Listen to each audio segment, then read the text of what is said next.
Yeah. Okay. Welcome to today's seminar. This is the Childhood and Society Special Interest Group seminar series that we run at Middlesex University in the Education Department. And it's been running for 7 years? 7 years. 6 years. Anyway, a good while, and we've had a wonderful lineup of speakers and a wide array of research-based presentations over that time, and we're absolutely delighted to. I'm not going to do too much of an introduction because I know Lena is planning to do that, but we're so delighted to have Evelyn with us today. So my job really is to welcome you to the series and to tell you a little bit about it. So the Childhood and Society Special Interest Group seminar series is really intended to showcase research that happens amongst Middlesex educational researchers and their colleagues. And really it's, as I say, a very broad church. We cover a lot of different theoretical orientations and philosophical influences, and lots of pedagogical and practice-based approaches to different ages and stages of education, but broadly united by concern with thinking about reconceptualizing childhood and pursuing a social justice agenda in our work. So yeah, it's really about critical research, and the research that's presented is often at different stages. So sometimes it can be research that's from a finished large funded project, as with Angela's previous presentation, and sometimes it's a work in progress or just a thought of an idea of some research that we might like to do. And it's intended to be a safe space and a space where colleagues can support each other and learn about the research that goes on, and to make connections afterwards. And the intention is that after the presentation today there will be ample time for question, answer and discussion, so the conversations can continue after we hear about the research today. So I'm going to stop there because I don't want to eat into the precious time that you have to present, and I know Lena wants to say a few words. So just to say welcome to you all, and if you would be so kind as to pop yourself on mute throughout, just so we don't have any interference as the presentation unfolds. And just to remind you that it is being recorded. Lots of colleagues were unable but wanted to come along today. The timing's difficult, so we can share the recording with them after the event. It will go up on our website, mdx.cers.com. Okay, so without further ado, I'm going to hand over to Lena. Thank you. So I won't take much of your time at all, but it's just an absolute pleasure to introduce Dr. Corrado from Roehampton University, just not far from Middlesex, really. Lovely to have you from a sister university in London to talk to us. It was an absolute pleasure when Evelyn worked with us at Middlesex, and no, it was more than a pleasure. It was an absolute honor to be working with you then about this focus in particular that you're going to be talking today about the African child. It was and it remains such an important aspect of fighting against the deficit discourses that surround many minoritized and racialized children here in London, in the UK, and of course world elsewhere. But I think Evelyn will put all that much better than I, and I'm just welcoming Evelyn, and also perhaps noting that I think we're all in for an absolute treat this lunchtime. So to you, Evelyn. Thank you, Lena. Hi everyone. It's quite a pleasure to be back in Middlesex. I see familiar faces among peers and mentors as well. And this work, I think I'll first share it so that we can go together. And thank you, Professor Osgood and CERS team for welcoming me. And also I would like to thank Dr. Federico and Angela Scotland for allowing me and Lena this chapter originated from my PhD, a lot of conversations we had, even with Federico when he was my supervisor, and even with Victoria when she took over. And I'm really grateful it became a chapter, and Federico and Angela allowed us to put it in their book, which has been successful. This chapter, we started using it in Roehampton in MA teaching, a module called Representing Childhoods, where we start to critique the way we view childhoods from the global south, and especially from Africa. So,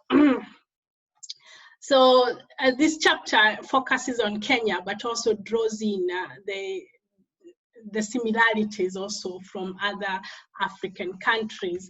So challenging negative perceptions around the African child. When I was doing my PhD, I realized the childhood studies or things that have been written about Africa, they do not represent my own childhood growing up in Kenya, and that's why I got quite interested. First, very angry, then thought we discussed a lot with Lena, and we decided we came up with this topic or with this discussion. I'm trying to move on. Sorry. Technical hitch, I should get there.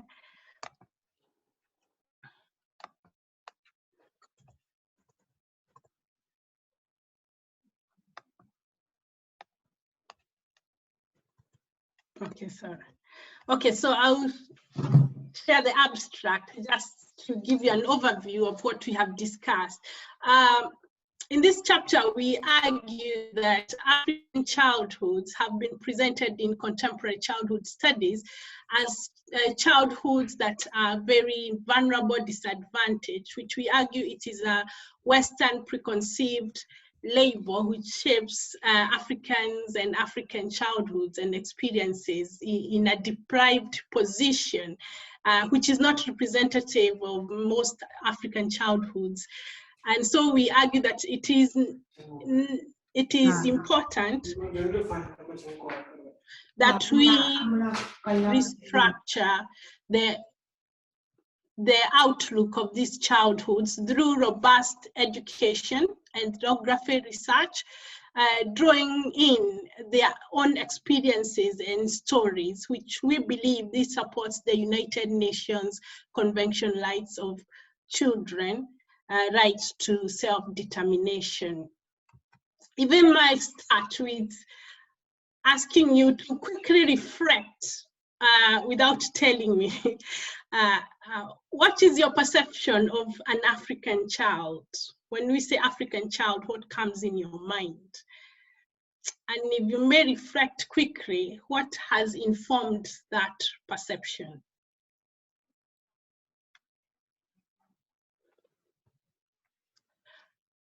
So you will find that universal childhood studies have portrayed African childhoods as these children who are growing up in a land full of catastrophes. They are endangered, they are dying of anything, HIV, Ebola, malaria.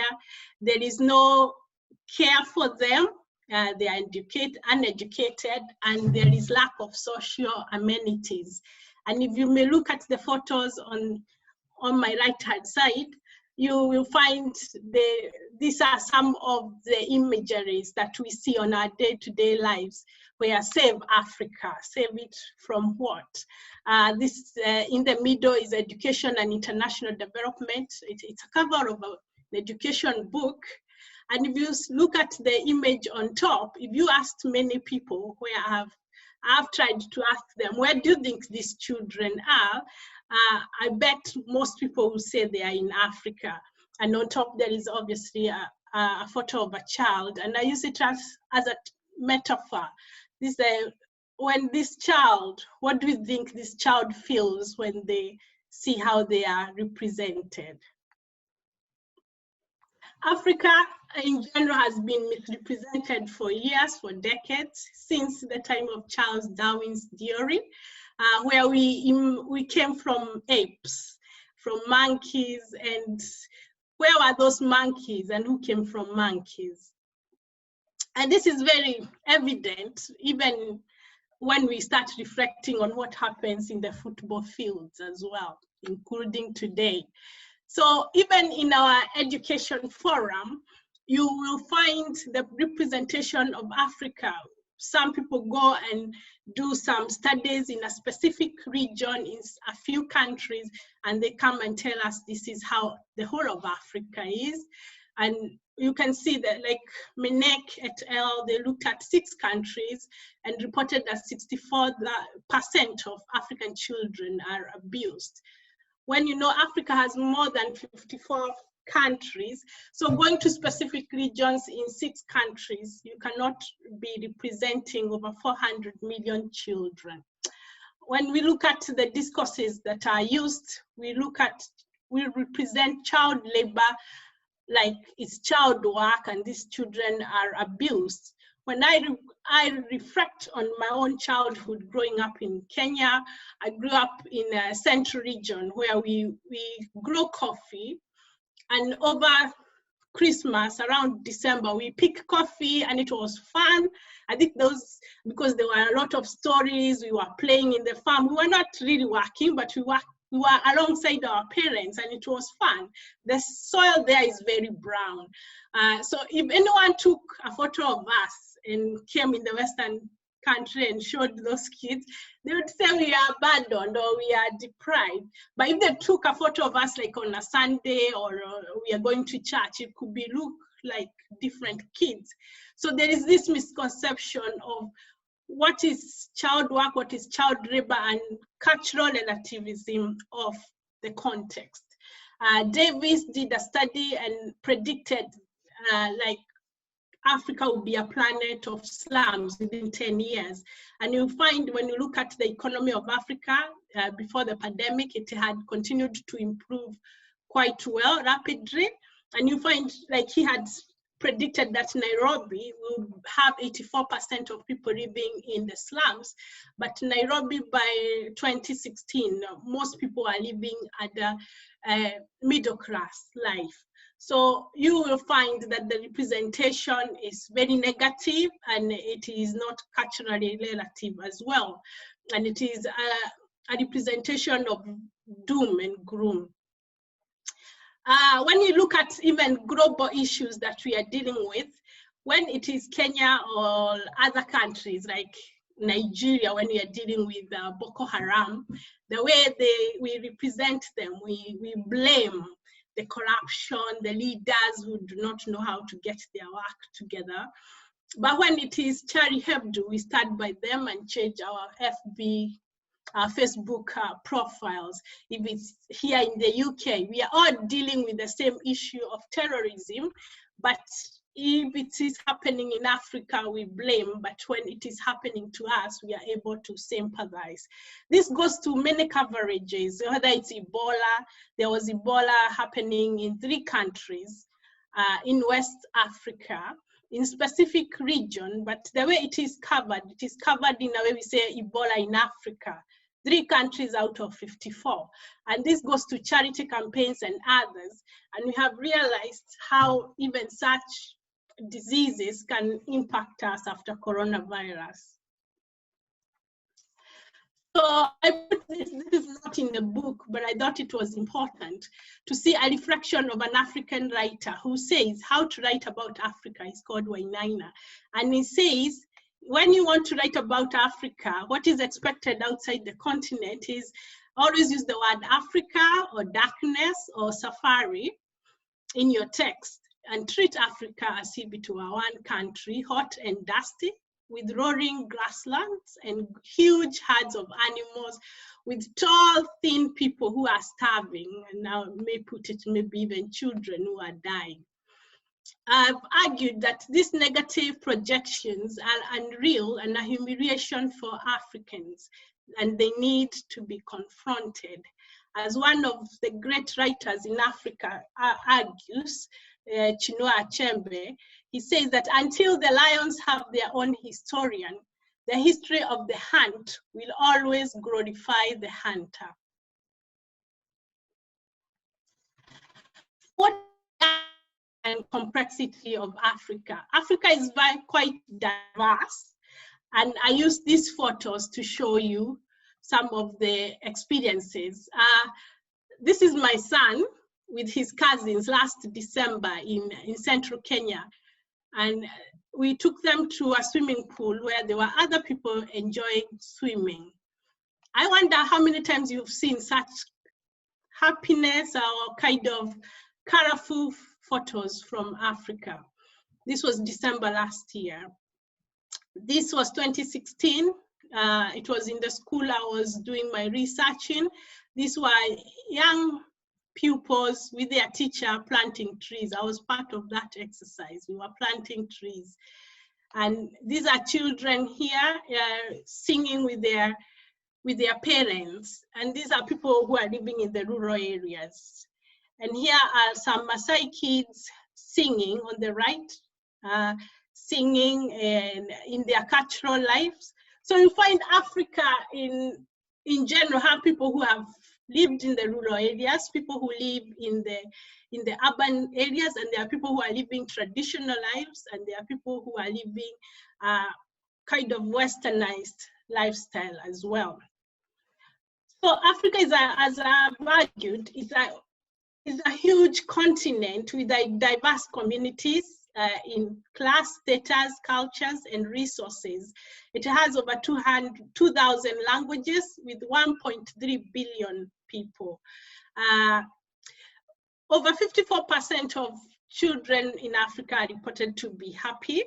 And they also have, if you look at the childhood report in 2015, children in Algeria and Ethiopia, they reported their childhoods to be more happier than children in UK and in Germany. Governments in Africa are trying to meet the needs of their citizens, especially those who have been deprived or marginalized. And there have been a lot of progress in policy and also in accessing education. For example, in Kenya and in many other countries like Ghana, Rwanda and other countries, all children can access education. But obviously there are issues, it's not that perfect. There are issues also of economics or of resources that are being addressed. The economy in most countries have improved, and you'll find also Africa is not always it's not a land that is always, we are always giving to them, which is projected. It's also a continent that gives to the world. When you look at resources like diamond, gold, all those resources, most of them are oil, they are found in Africa. Some of the metals in your mobile phones, they can only be found in Africa, in countries like Congo. Labor, when you look at our NHS here in London or in UK, you find our nurses, our doctors. Some of them have come from Africa and they came here already trained. So obviously there is education which is there. When you go to our supermarkets, we find food from Egypt, from South Africa, and from other countries across the continent. Our music, our sports, and also our education. So African people contribute also to our global economy, to our education, and to other areas. But you'll find when we are discussing in our global phenomena, whether it's in politics or in education or in the media, voices of children in Africa or people from Africa are usually unheard or misrepresented. I put this in to show just part of my PhD studies that it was evident that children have rich and active experiences outside of their classroom, and there is space for self-determination outside their classroom. And I showed you some of the photos on the right, those I took during my studies. For example, the planting of trees, the collaboration at home or in their schools and all that. There is progress in policies, I had stated that, but there's still some issues of inequalities in resourcing and funding due to, just like everywhere else, even here we've been fighting over the pandemic, there are communities, sometimes because of their social class, their traditional way of life, sometimes they are marginalized or their voices are unheard. So there is a paper I'm writing soon, a proposal that of an education that uses African approach that is contextualized, inclusive, progressive, called Harambee approach. So why is it important? Why are we discussing this? Studies on group categorization, when we go back to theory, you'll find universal childhoods, they are socially constructed. And who construct them? Most of them are Western perspective. So we take our Western perspective and look at other childhoods, and if they don't look like us, then it's not good enough. So you find African childhoods have been misconstrued and mostly unheard. And also when you look at Bourdieu perspective, in the global fields, there is social domination of whose voice or discourses we hear. So there's that imbalance of power. And we need to think, even when you are reading, whose voice are we hearing? Why are they writing to us about Africa? And what is behind that? Whether it's in the media, in research, in politics, and in education. And as I stated earlier, the global discourses on Africa, since time immemorial, in the 18th century, we said it's a dark continent. But at the same time, there was scrabble for Africa. Why would people be scrabbling for a dark continent, I wonder? So it is a developing world, it's conflicted, it's poor with abused children. We need to know how balanced this view is, and also what is the way forward. Attribution theory, when we look at intergroup processes, you find that most groups misrepresent the others, or they look at others from their endocentrism. So you will find there could be attribution errors, but at the same time, you cannot ignore those misrepresentation. There is stereotype effect on the recipients and on the others. For example, there was a study with Oxford schools, if I may state, some children were told that they are very good in whatever they were doing, and the others were told they are not good in their academics.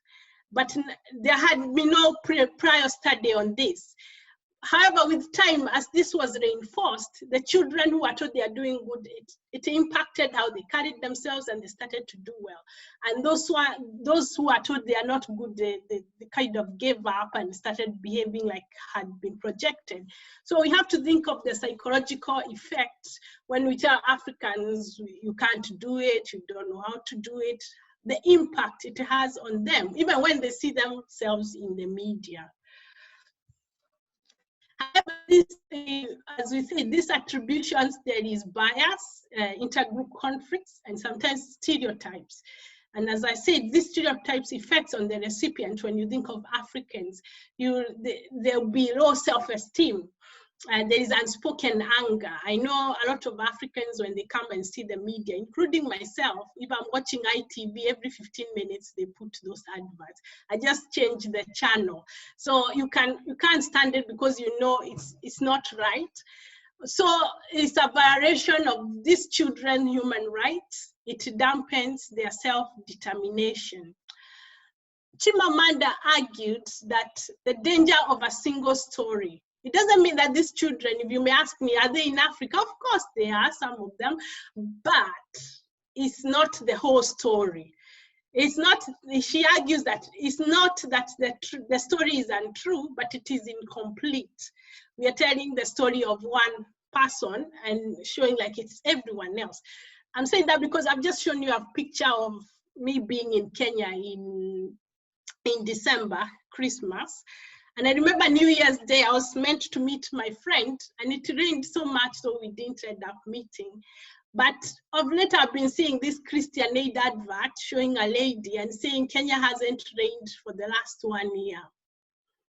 So I'm like, okay, I was in Kenya and it was raining, and even during rainy season, it's been raining. In fact, they have been saying, oh, it's raining even when we are not expecting rain. I believe that woman is somewhere in Kenya, but maybe in the northern region near the semi-arid, near the Sahara. But that story of the woman is so dull. This woman, Kenya hasn't trained her, which I find it's exaggerated. We need to tell the real story. Otherwise, the story is incomplete. How do we do this? If you may ask, we can use ethnography research, where we understand Africa through African eyes, understand their experiences, their childhood experiences, their culture, their identities, and also their issues as well. We also need to confront global prejudices in the media, in politics, and in charity campaigns as well. We need education reforms in Africa, because you may ask me, why don't Africans talk about it? It's because most of African education comes from colonial past. So the pedagogies and the kind of education they have, it tends to silence them in formal spaces. So we need, in Africa, there need to be reforms in the pedagogy and also in their curriculum, in how they, to support in how they approach education, so that it is cultural narrative, that it emancipates their position in Africa and also globally as well. Global education, I'm emphasizing this more because we are all educators. We need to bring a more balanced perspective or understanding of other people, including Africa. There have been discussion about decolonizing education globally. So we need an education that is more inclusive and that is more balanced and that represents the reality more than the bias. We also need to uphold the rights of children in Africa. If we are representing their story, we need to do that with respect and dignity. I worked in mental health for almost a decade in this country, and I know some kids have been abused, some people come from poor background, and they have had very troubling childhoods in this country, but we do not show their photos every 2 minutes in the media. So why is it that we show that? Why is it that we want to discuss this? Are we respecting them? Are we showing dignity? Joya 2008 has stated that being human is being able to protect everyone's light, allowing similar dignity despite of their background. And I believe African children also deserve that respect when we are telling their story or when we want to support them.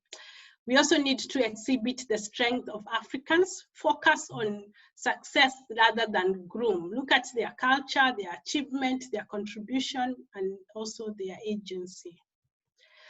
The methodology we used for this paper, it was a critical discourse analysis where we looked at universal childhood studies. We also looked at childhood accounts of people from Africa and looked at the economic, social, and political situations and global discourses, hegemonies towards people of Africa, and also the role of the media. You see, looked at journals, books, and websites. So the summary, this is just a summary of what I've said. The way forward is to look at our education in Africa and also here. So we all have a part. Africans have a part, and we also have a part to play. Ethnography, give the narratives and let it be more balanced, and representation that is gives all sides of the story, and respect the rights of children in Africa. And also we need to build on strengths more than gloom and give a balanced outlook.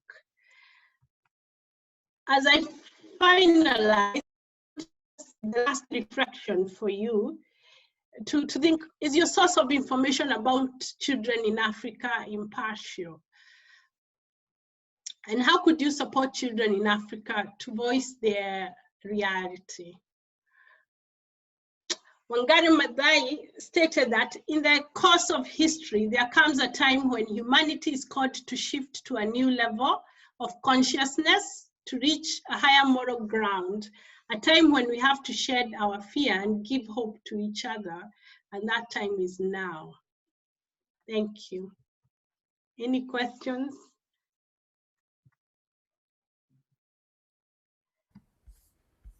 Thank you so much for that. What a fascinating and really, really important and timely piece of research. Thank you so much for sharing it with us. I didn't see any questions in the chat, but that might be that I've missed them.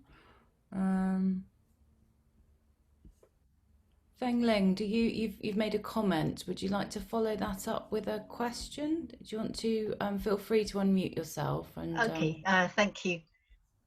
So because I think my video camera is not working. yeah, you can. Yeah, but you can hear me. Yes. Okay, so sorry I was late, but you know, through the major part of the presentation, I feel such powerful messages through Evelyn's presentation. Yeah, it's about African child, but to me, it's very, very powerful for us to challenge the more sort of generic issues around, for example, what I said is the our, you know, conscious or unconscious, bias and stereotypical views and perceptions, assumption, prejudices, as Evelyn already said, you know, about children, about childhood, about actually I'm thinking about human beings, people as human beings in general. So a lot of things, you know, actually, to think that way. And Evelyn, really, you give such a effective, a short presentation, but to me, such effective presentation through the African perspective. Yeah, thank you. No further question for me. Thank you. Yeah, thank you, Jane. Okay. Anyone have any questions or further comments? Yes, Emily, do you want to unmute yourself? Hi, everyone. Thank you, Evelyn. That was amazing. And I work at Roehampton, but I work in primary education. And I think Feng Ling and Evelyn work in education studies. So we don't get to, well, especially this year, see each other that much. But there's so much kind of cross-curricular work, but it's all integrated. So I work teaching students in ITE, primary geography. So just thinking about, we show them the Danger of the Single Story video from Chimamanda, but it would be lovely to get you involved more, Evelyn, if you have time, because quite often we find that students going into school will be teaching geography, and at Key Stage 1, so 5 to 7 year olds, they have to learn about a place outside of Europe, but it's really important that people teaching that get that right and give it the time it deserves. So quite often students will spend one lesson studying a distant place and say that's not enough, because you're going to have stereotypical views, things like that you might need to challenge. So any advice from Evelyn or Feng Ling or anyone else would be much appreciated. Thank you. Thank you. Thank you, Emily. Thank you, Feng Ling. Yeah, I think it's important in our work, and I find it's very interesting because of how we represent others, and especially as we who are teaching in education, in early childhood studies, and anywhere that they will go and influence other people. I think we are at a point where we have the privilege to change those narratives by discussing, and you find students are very willing to understand that. So yeah, Emily, I would love we can communicate later, but I think it's important we start representing, giving a balanced outlook about other childhoods, because you reminded me there's a study that was done here in the UK, and they asked children, who do you think are kids who are very sad, and all the children, they said in Africa. But when you ask the children in Africa, you find they don't find their childhood sad, and they're happy. So these stereotypes are ingrained from very early years. And also I've seen my own students, when they are reflecting of their early years experiences, some of these stereotypes have these challenges, they face them from early years, and we hear them even on a daily when people are told go back to Africa, and these kids, they feel bad, and you wonder why. For me, I would wonder why what is wrong with going back to Africa, but it's because of those biased stereotypes that impact them. So yeah, we are at a very good position to start challenging and educating and changing this perception. Thank you. Absolutely, thank you.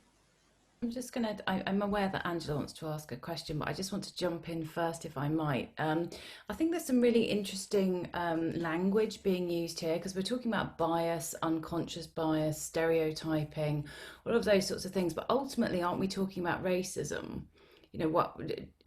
Why do we shy away from using that term? Because ultimately that's what it is.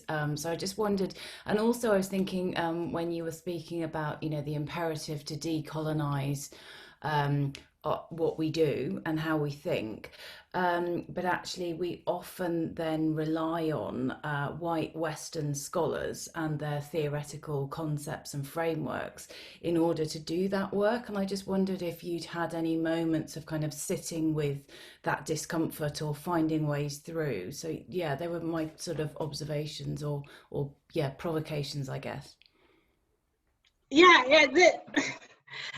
It's funny. Just, I would say, a week ago, I joined this talk, and it was discussing a study in South Africa, and I found it really. They represented the data, and it seemed that the children they want to help are from the Black community in South Africa, and then there were no Black researchers in their research. And I know South Africa, even in academia, there is no representation.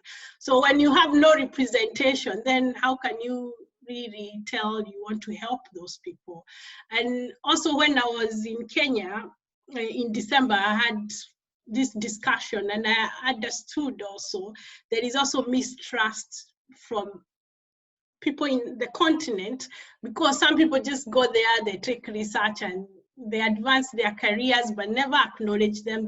Nothing really happens on the ground. So I think also we have to think also, even as I was saying, who is telling the story and why? What are they? Because even the political wars, if I don't want to go back into politics, but I would want you to open your eyes and think, whenever you see a war, whether it's in Congo, it's in South Sudan, beyond the fight, who is behind it really, and who is benefiting behind that, and the story they are telling us and what is happening in the ground. We need to really think and start also discussing those issues with our students as well. So in South Sudan, that's where the oil is. Who is getting that oil? It's Shell. Who is Shell? It's China and France. The same with Congo. That's where the diamonds and everything is. So beyond where we are seeing people fighting, who is extracting the diamonds and all that, and why has that war to continue? And there is so much issues around this stereotype and the story we hear in the Western, even through charities. I also argue that charities, if they really have the heart for Africa, they need to tell the truth. They need to stand up and tell these stories. Instead of flashing one kid, they need to really tell the real story behind all these conflicts in different areas and why children are deprived, and stand up. I would also advocate, if you want to really understand about Africa and if you want to share it, there is this lady, she was the ambassador to the United States from the African Union. She's called Chihobori Akwa, and she started talking about the pact that France had with all African Francophone countries. They were putting 80% of their money into France. Although last year this has been in policy, it has been stopped. So there are other political issues that relate to the ideas that we are seeing, and we need to start discussing this difficult. And you find the students, like in my class, they are aware of this, and they are happy to engage and to start thinking, especially at master's level. They start to critically think, so that even when they go to their places of work, they are starting to make a difference there. That's so important. Yeah, thank you. So Angela has a question, and then Nathan. So we'll go to Angela first. Oh, okay, thank you, Evelyn. Wow, what a powerful presentation, so provocative. And again, thank you for coming last year to present to the children's rights in to our undergraduates. They found, all of the points that you said so provocative, particularly for children's rights, looking at, FGM, particularly honour killings and so on and so forth. So you really impacted on our students. So thank you so much. I guess there's so much to ask you, and one of the things that I'm really interested in, obviously, is self-determination, but maybe 2 points to reflect on, and maybe for further discussion later. But when we begin to look at a child's self-determination and we bring it outward from that child, and it escalates and it pushes up all of these points that you're bringing and raising, that's really powerful, because when we begin to look at what the children are saying, then it makes us adults comparable, have to justify what we're doing and why, which is really powerful. So thank you for that. But also, when you talked about the pedagogies from the colonial past, challenging them, again, really powerful. And again, looking at pedagogies in all of the pasts, that we're kind of inheriting through education, which kind of really blinkers and what we do and why. I just find that really provocative, and you're really powerful in that. I don't know if you've got any reflections on it. It's kind of a question reflection and an accolade to your presentation. Thank you. I believe education is very important. Is an important space or tool, as Madera said, to change the world, but also, and we are free critical thinkers. And you can look at even education in US or in psychology. Over the years, there was those ideologies that black people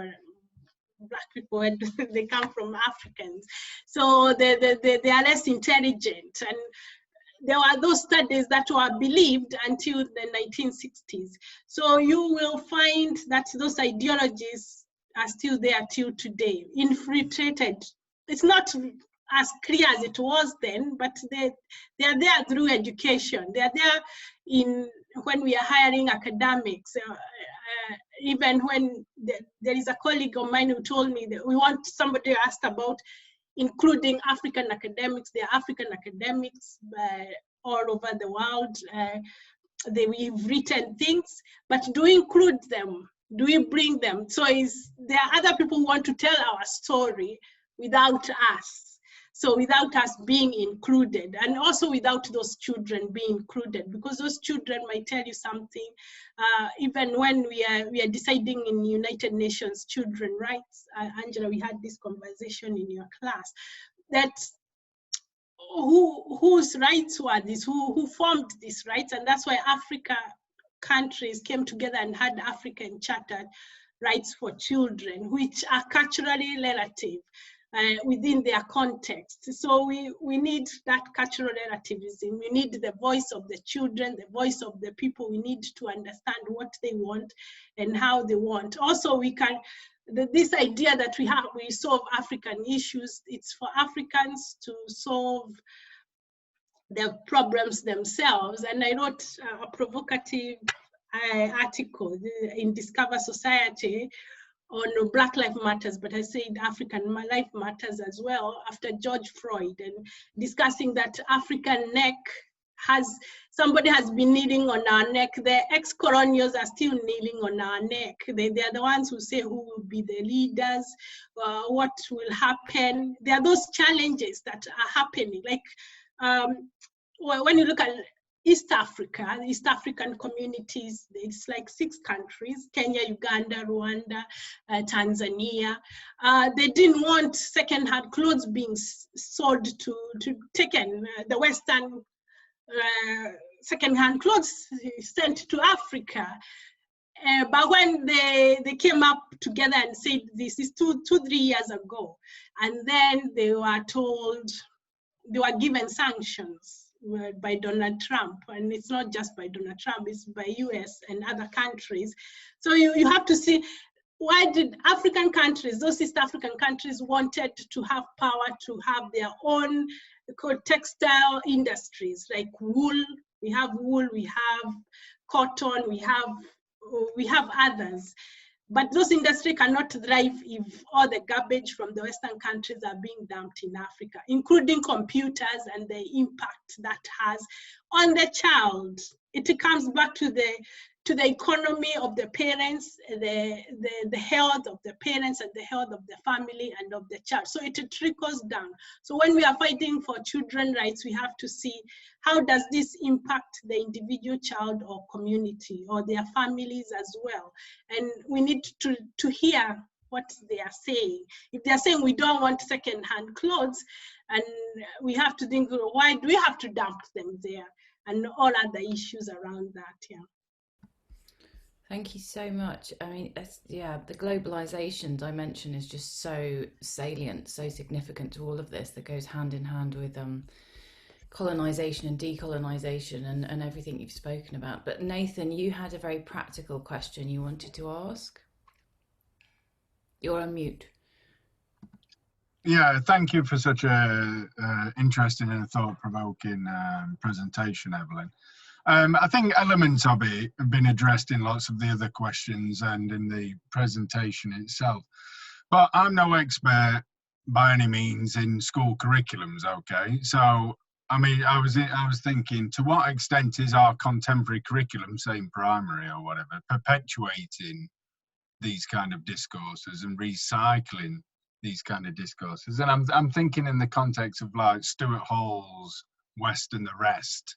Okay, so to what extent is teaching and pedagogy around these issues recycling precisely the things you're talking about? And then the practical element of it is what can be done, you know, maybe moves. We know we're working in a very straitened context where any talk of decolonizing, white privilege, and so on and so forth are being, to put it mildly, frowned on by policymakers. Okay, so what can be done? You know, a globally just primary curriculum or something like that. But I'll leave it over to those who know more about school curriculums than me to respond. I'm also not an expert on school curriculum, but I know that, as you're saying, these ideologies have been there for a very long time, and as Lena used to tell me, we cannot change it overnight. So, but if people have been talking about it, you can see some glimpse of hope. So is not giving up, is start seeing whatever area we are in, how we can influence it. And as you're saying, yeah, some policymakers are against it. Obviously, even issues like critical race theories, it's a big no-no for the government at the moment. But I'm hopeful. I can say I'm very hopeful here, because we have been engaging so many universities. People are starting to think, and when you think at our platform from the university, those are the people who become teachers, who start to change the world. It might not change overnight, but there is some hope. And even in Africa as well, the people are starting to think now, because of social media, and now they are starting to access. Because when I was in Africa, before I came here, I remember my auntie went to US and she came back and she said, oh, I saw those pictures, I cried. So I was like, what pictures? Because I've not been outside. Until I came here, I realized, oh, these are the pictures she was talking about. But now, through social media, even Africans are starting to realize, oh, this is how we are presented. And they are starting to challenge, they're starting to stand up. they're also thinking of, there are many also Africans who've studied abroad who are back in Africa, and there is that being able to liaise inside and outside the context and understanding these issues at large. So we should be hopeful and try where we can. But yeah, in curriculum, I believe, but there are some changes. Even schools, you can see my son in reception. They're having variety of books. They're starting to discuss. He told his class his experiences in Kenya. So those small steps, I believe, overly, if you do your small steps, I do mine, somebody else does, there'll be some change in 10, 20, 30 years to come. Yeah, and there's the formal constraints of the curriculum that's set by the government or whoever, I suppose, and also the way it's delivered. So on us as, well, not me particularly, but as teacher trainers as well, how we, I suppose, engage with these issues in training next generation of teachers and so on. Emily has something to contribute in terms of school curriculum. Emily, are you there? Thank you. Yes, Jane. I just wanted to add that in terms of the kind of geography primary curriculum, I don't think it limits us in any way. If anything, since the new one in 2014, which isn't very new anymore, it's probably got more opportunity in there for a more broad and balanced curriculum than it did before. But it does depend how it's interpreted by different schools. So it could be great, or it could be a bit negative. So if anyone wants to ask me about that, do feel free. I suppose that was my last point about the delivery, isn't it, as well? Okay, so you might have some latitude there, you know, but it's about how it's taught, and it's about the intentions and motives of the schools as well. Absolutely, yeah. And there's quite a lot of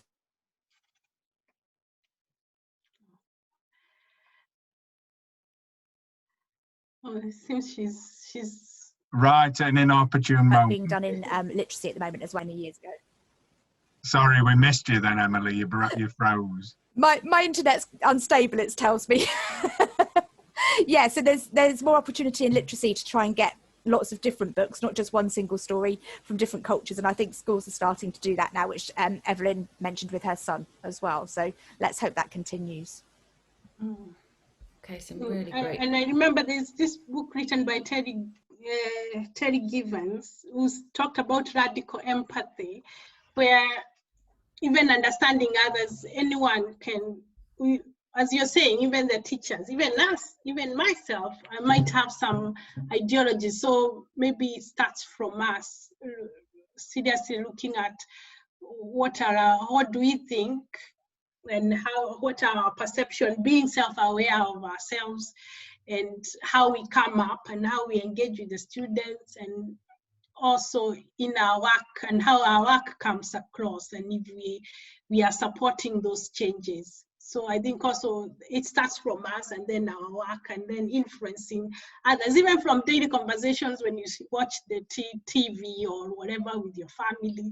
All this will start to, it makes changes, and then into our curriculum as well. It will start having an effect in our work, hopefully for positive. Hello, Jane. Can I just top up in relation to Emily, Evelyn, and also Angela's point about those reaccreditation impacts on how children are reacted in school? Because I have a feeling the school curriculum actually needs a much deeper engagement with all those elements, rather than just through a cultural festival, a talk inviting the parents from different culture to talk about. And also it's a much subtle issue when we mention children's reaction and children's feeling, emotions engaged in that process. I can give you an example. For example, if a girl among a group of their classmates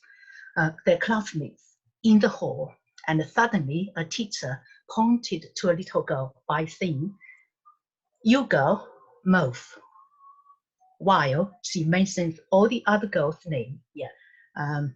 For example, maybe Evelyn was there, yeah, Evelyn or Envy, you're there, but then particularly, yeah, pointing to a particular girl and without naming her, just say, you girl, mouth.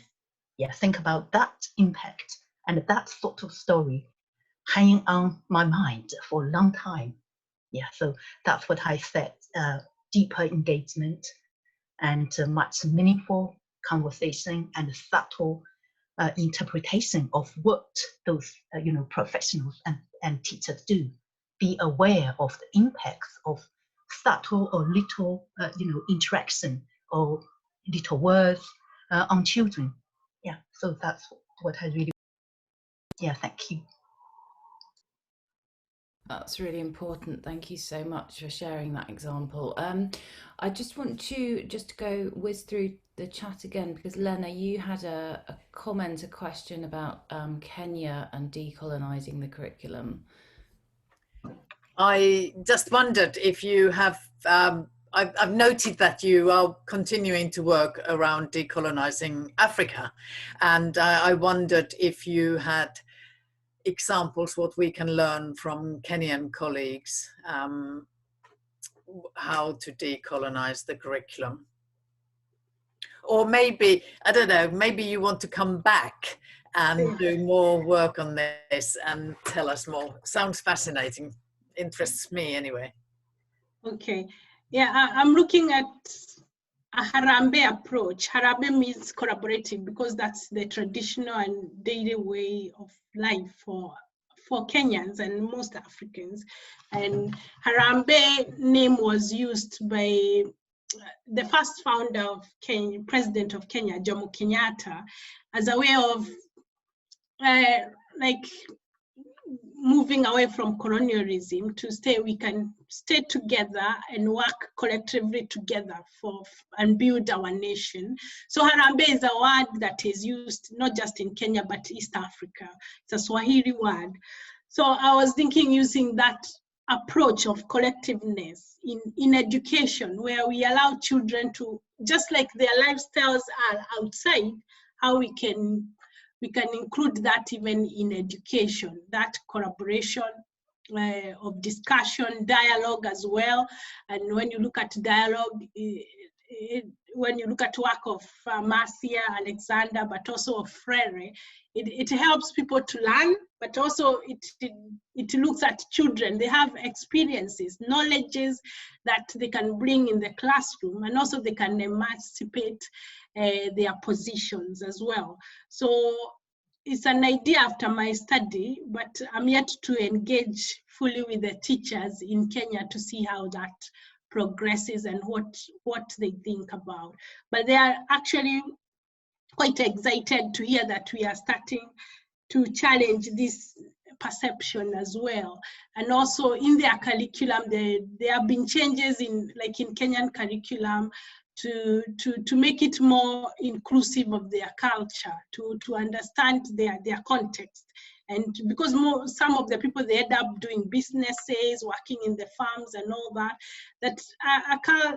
education that is more specific to their needs, more than what we've said, oh, you need all these things, which maybe they do not relate to their education.